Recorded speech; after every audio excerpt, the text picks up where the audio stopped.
Body composition is the study of the components of the body and their relative proportions. There is a clinical value to knowing the amount of varied components. The total amount of mass and density of bone tissue is a critical measure to assess in the diagnosis and prognosis of osteoporosis. From a health-related physical fitness assessment point of view, body composition is defined as the relative proportions of fat and fat-free tissue in the body. This is usually expressed as total body fat percentage. The focus on the health-related physical fitness assessment is to obtain an estimate of body fat percentage or to determine the amount or percentage of muscle mass.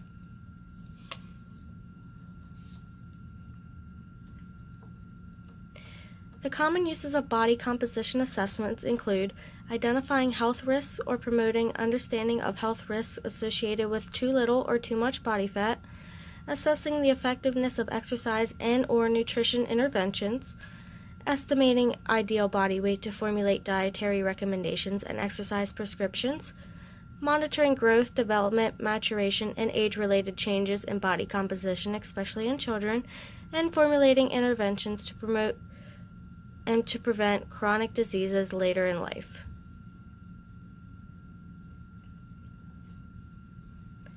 Health implications. As a result of high prevalence of obesity, many fitness professionals emphasize body composition assessment to their clients. However, obesity is not a singular concern of health fitness professionals because too low levels of body fat also merit recognition for its associated health risks. This is particularly relevant for girls and young women who are at greater risk for developing eating disorders and all athletes who are involved in sports where weight impacts performance. Unless clinically indicated, the assessment of body composition is typically not recommended for those with or at risk for developing an eating disorder. It is also important to recognize changes in health-related components of body composition that accompany aging. Sarcopenia is defined as the age-related loss of muscle mass with accompanying decreases in strength. Although precise measurement of total amount of muscle mass is not obtained in the health-related physical fitness assessment, body composition assessment, it is a major component of fat-free tissue that is estimated, and as such should be reported. Indeed, it is important to recognize that it is the muscle mass that is most directly related to both muscular and cardiorespiratory fitness.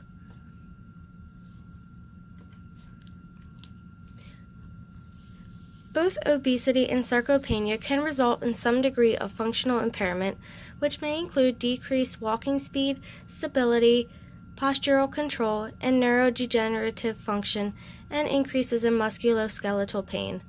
While younger individuals often don't recognize the association between excess body weight and these conditions, the risk is just as real. In fact, because the prevalence of obesity among children and youth tripled over the past recent decades in the U.S., there comes an increased likelihood that these impairments will be more common and begin to occur early in the lifespan.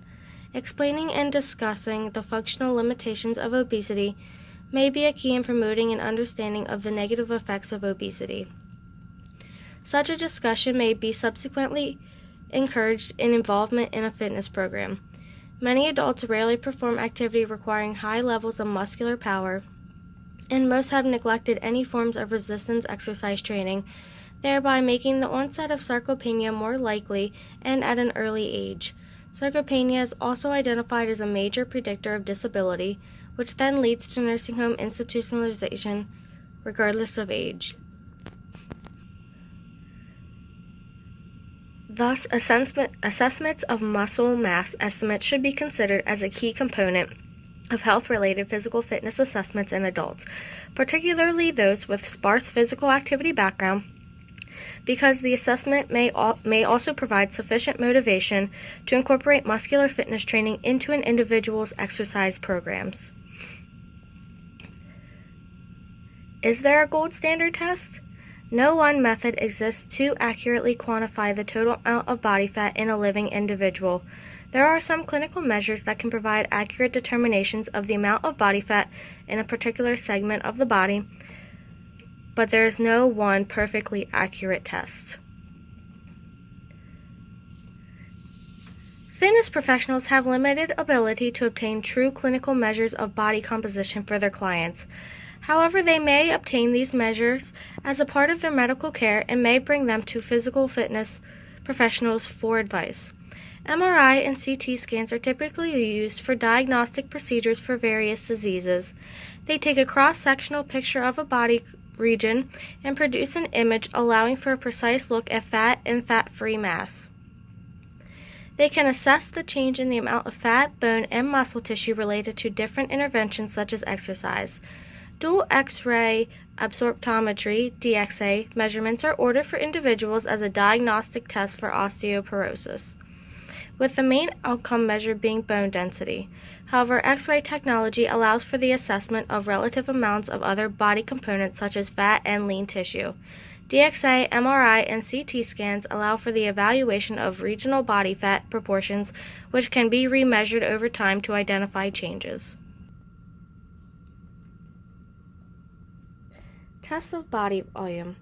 The measurement of volume is used to determine density using density equals mass over volume. Different types of body tissues have different density values.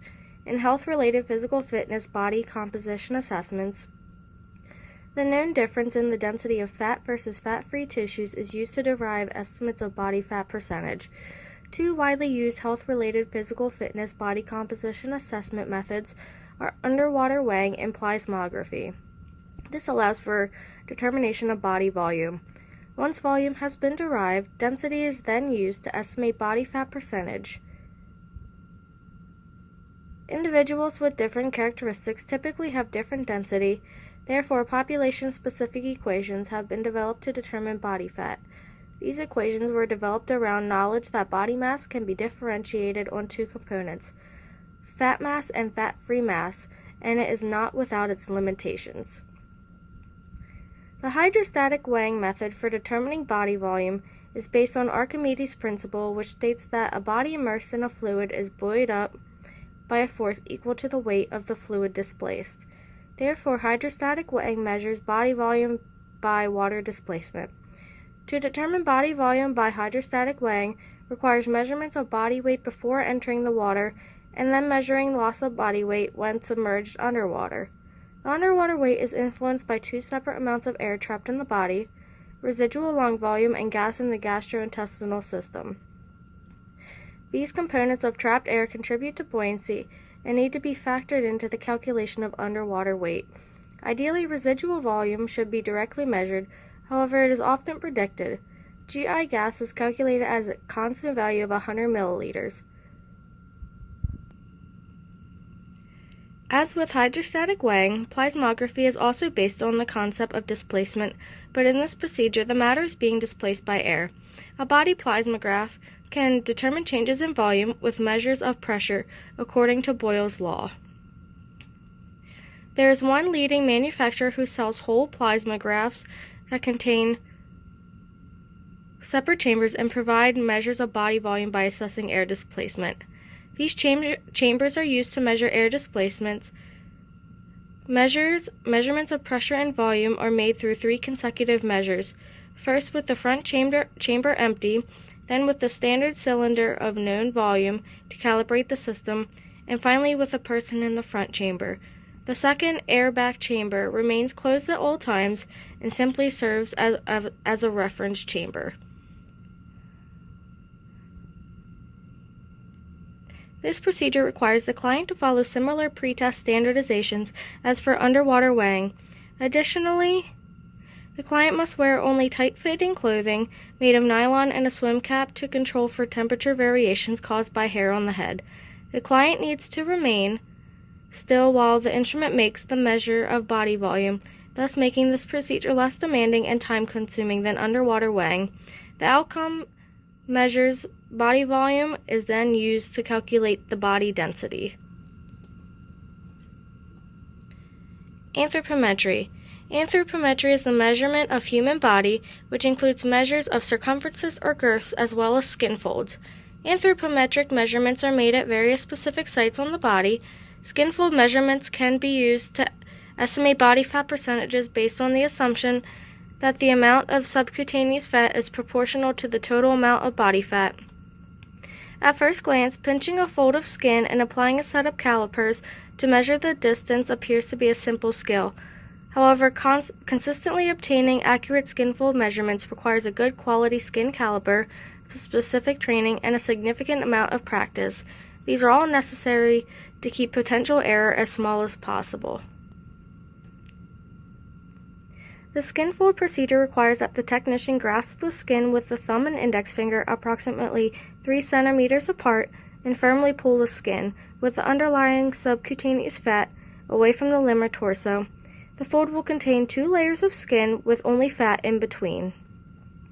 If there is any doubt about the fold containing some muscle tissue, the client should be instructed to contract the muscle at the site and allow the technician to feel whether any muscle exists in the fold. The arms of the calipers are open and applied to the skin fold by gradually releasing the pressure on the caliper arms. Note that the measurement scale should be facing up for viewing, which for most calipers required a right-handed grip. Careful attention to the anatomic landmarks and the actual measurement of distances is important for obtaining accurate and reliable measurements. Once the location is identified, it should be marked on the skin with a water-solvent ink pen. Variation in the location of skin fold sites and the application of calipers create the largest sources of error in skin fold measures. Because the proportion of subcutaneous to total fat is known to vary between genders, between ethnic groups, and with age, different prediction equations have been developed to estimate body fat percentage. There are also generalized equations that can be used for most clients, as well as specialized population-specific equations that can be used if working with a homogeneous group of people. For both men and women, there are 3 separate options to determine body density. One that uses 7 skin fold sites, and 2 that use 3 different skin fold sites. Theoretically, more skin fold sites measured, the better prediction of body fat.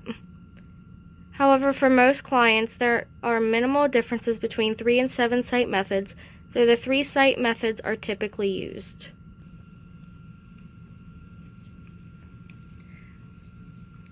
Circumference measurements have the advantage of being easily, inexpensively, and quickly administered, and the only equipment requirement is a measuring tape. Circumferences, also known as girths, are best used to measure change in the size of a body part. Perhaps the most important application is the use of circumferences to determine body fat distribution. Circumferences can also be used to measure muscle girth size and therefore quantify changes in muscle with specific training or to help monitor sarcopenia. Training and/or age-related muscle change measurements are most commonly measured in the limbs. For this, measurement of the arm, forearm, mid-thigh, and calf are recommended. There are some equations that use either circumferences or a combination of circumferences and skin fold measurement to estimate body fat percentage. However, this is not commonly used.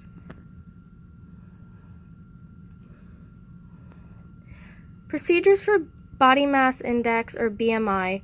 It is a height to weight ratio used to assess the obesity risk factor. As you can see, you have to stand on the scale with your arms by your side and looking forward. You should wear tight fit clothing and not have anything in your arms. You should not be grabbing anything. And when taking your height, you need to be standing tall and looking forward so the height measurement can rest on your head.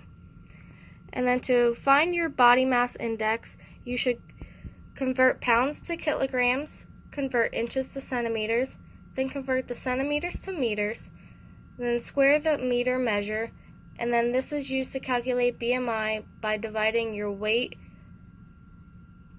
divided by the meter squared. And as for me, my BMI was calculated to be 30.3 kilograms per meter squared. You're going to see a video for the procedures on the waist to hip ratio. Okay, so we are going to do the waist to hip ratio on my friend Emily. The waist to hip ratio is that you're going to take the circumference of the waist, which is the smallest part right above the umbilicus and right below the xiphoid process. The technician should be standing on the right side. It should be made on bare skin, and it should be taken on the exhalation of the client. And the tape measure should also be parallel to the floor and pulled flat so no compression of the skin occurs. The mean of the measurements is taken. So we are going to do the first waist measurement. So just wrap it around.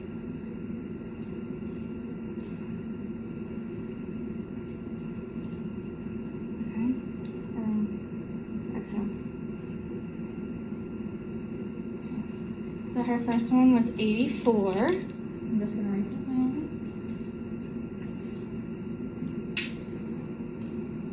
And then we are going to do a second one, just for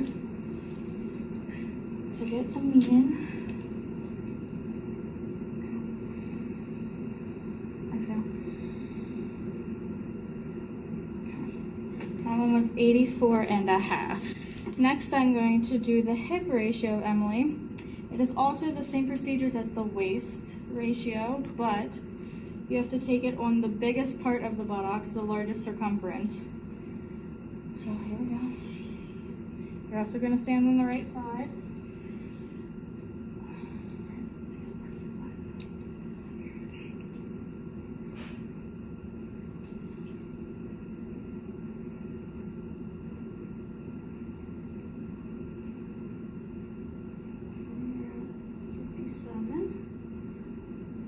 And I'm going to do it again.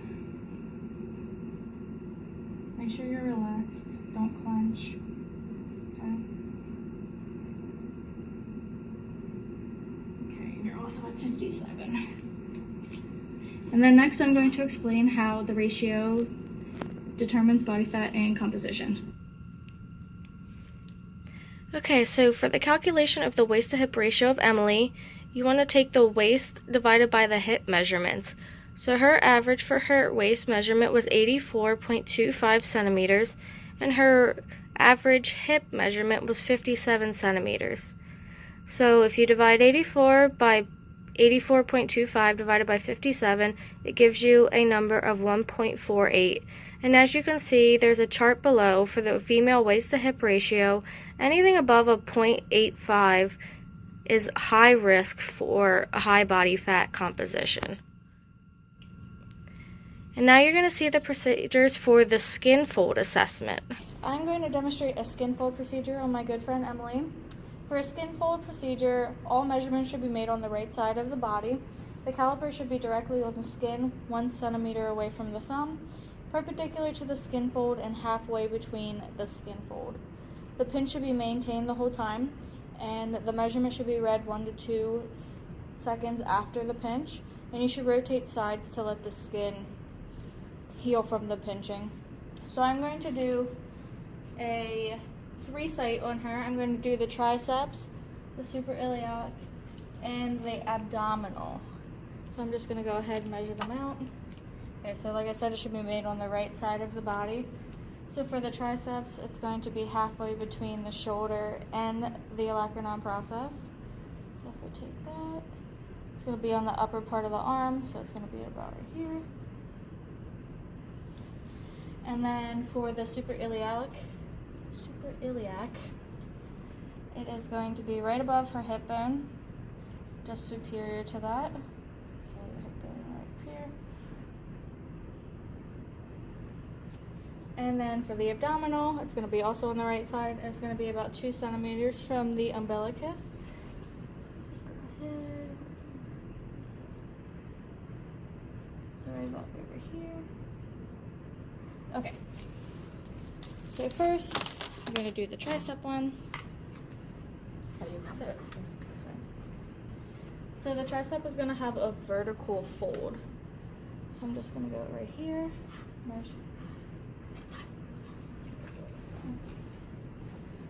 Stay on the right side. And a vertical pinch. Going to make sure I'm pulling the fat and not the muscle.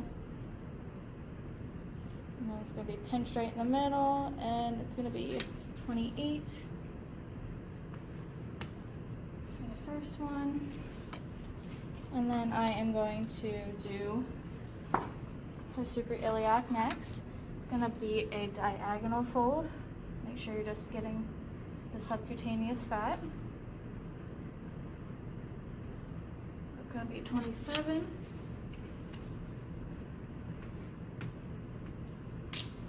I'm going to do her abdominal. That is going to be a vertical fold.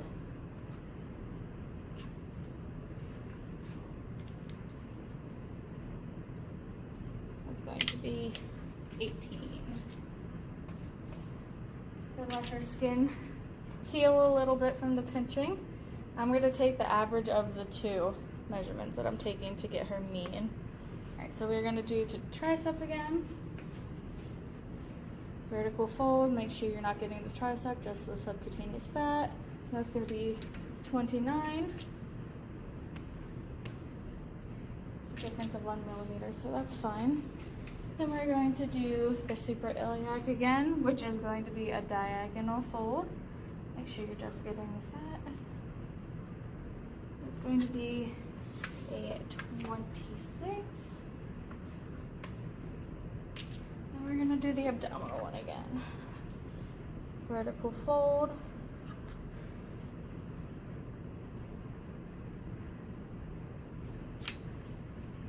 Almost a 23, so I'm going to give her a little bit of a break and then take that again because it shouldn't differ more than 1 to 2 millimeters. You ready? Yep. Alright, this is going to be the third one. I got a 19. Okay, so I'm going to eliminate the 23 and just go from 18 to 19. Then I will show you in the next video of how to calculate body density and then BMI from the body density. Okay, so we're going to do the skin fold measurement calculation from Emily. Her mean tricep skin fold measurement was 28.5. Her mean suprailiac measurement was 26.5, and her mean abdominal measurement was 18.5. This gives the sum of 73.5. So her percent body fat is calculated with the equation below.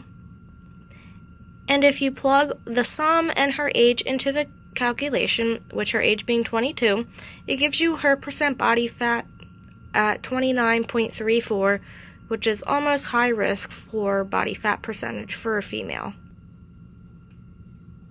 Okay, next is the bioelectrical impedance analysis. Yet another method for estimating body fat percentage, particularly popular in the commercial fitness setting, is the bioelectrical impedance analysis, which is the BIA. The BIA introduces a small current into the body and measures the resistance to that current as it passes through the body. Current will flow more readily through water in the body, which contains electrolytes. Fat contains only a small amount of water, so current will not flow as easily through areas containing fat. It is impeded. Conversely, lean tissue, which contains large amounts of water and thus electrolytes, will be a good electrical conductor. Because BIA is dependent on total body water and is based on the assumptions about water content of body and lean tissues, anything that changes a person's hydration status will affect the prediction of body fat percentage. Patients who are prescribed a medication that has a diuretic property should avoid this test because the results will probably not be valid. To control for factors that affect hydration status, the following pre-test conditions should be used prior to BIA assessment. No alcohol consumption for the previous 48 hours before the test, no products with diuretic properties 24 hours before the test, no exercise for the previous 12 hours before the test, no eating or drinking for the previous 4 hours before the test, and the bladder should be voided completely within 30 minutes of the test. The procedures for BIA measurements are specific to actual BIA device that is being used, and the calibration of most devices is limited to an internal system check. Some devices require placing electrodes on the hand and foot to collect necessary information, whereas others require a person to hold handles or stand on a platform to gather the information. There are no specific procedural requirements for the clients, yet prior to the measurement, demographic data, including age, gender, height, and weight, are entered. Some of the BIA devices may allow input of some category of physical activity status as well as ethnic and racial group. Similar to the skinfold method, BIA estimates of body fat percentage can be made from either generalized or population-specific equations, and some BIA devices allow the user to select an equation.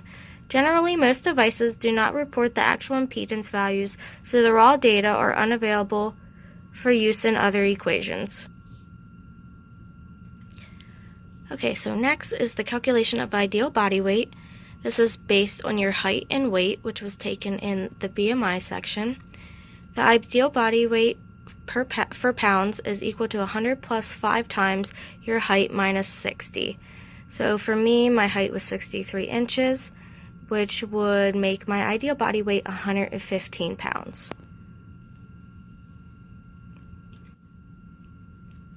So this is the estimation of goal body weight. This is the equation for it below.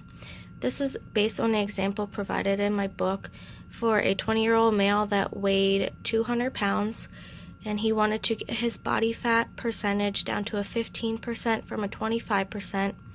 So his goal body weight would be 176.4 pounds instead of the 200 pounds.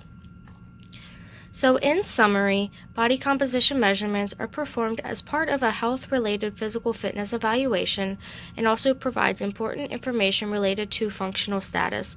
Although there is not a true gold standard method of body composition, there are many methods that can provide helpful information.